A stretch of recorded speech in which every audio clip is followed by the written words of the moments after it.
St. Louis, a federal investigation will look into possible civil rights violations by police in the St.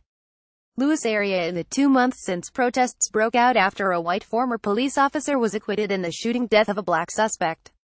The U.S. Department of Justice announced the investigation in a statement Monday. The FBI and the U.S. Attorney's Office in St. Louis also will help with the investigation. The statement did not specify which police agencies beyond St. Louis City will be examined, and Justice Department spokesman Devin Amelie declined comment.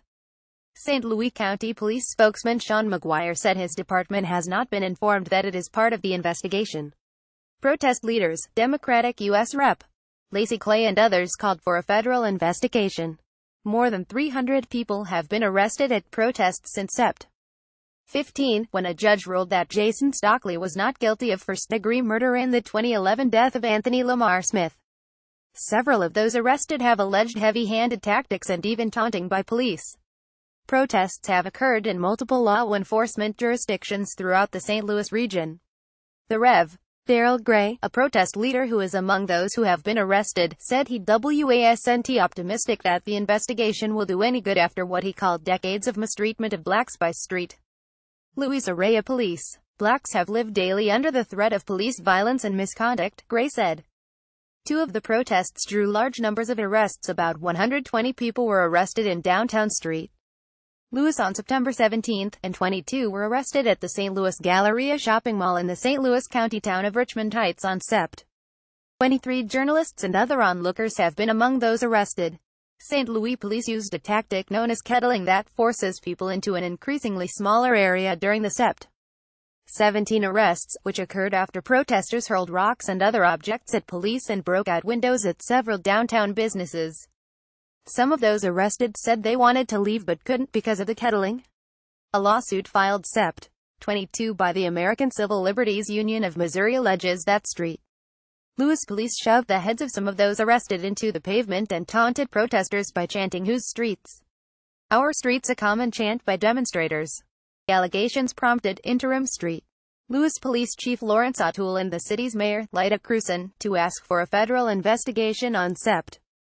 27. Krewson said in a statement Monday that they are pleased the investigation is underway and appreciate the work and professionalism of the U.S. Attorney's Office in St. Louis. Police spokeswoman Sharon Jackson said O'Toole welcomes the independent review from outside agencies, and is committed to assisting them in any way needed. U.S. Rep. Clay requested an investigation of St. Louis police last week in a letter to the Justice Department. On Monday, he issued a statement saying, "The First Amendment is vital, because like our local police, it defends everyone. Both are essential to our country and our community." Those arrested at the Galleria on September 23 included a 13-year-old boy and the Rev. Kayla Fry of St. Peter African Methodist Episcopal Church in St. Louis. Fry was charged with assault for allegedly jumping on a police officer's back. Several elected officials and faith leaders called the altercation a police riot, but police said the arrests were necessary after protesters became violent. Last week, U.S. District Judge Catherine Perry issued a temporary restraining order prohibiting St. Louis City Police from shutting down nonviolent protests or using chemical agents such as mace as a way to punish demonstrators. But the ruling applied only to city officers. Stockley, the ex-officer who was acquitted, had tried with his partner to corner Smith in December 2011 after observing what they thought was a drug transaction on a fast food parking lot. Smith drove away, nearly striking the officers.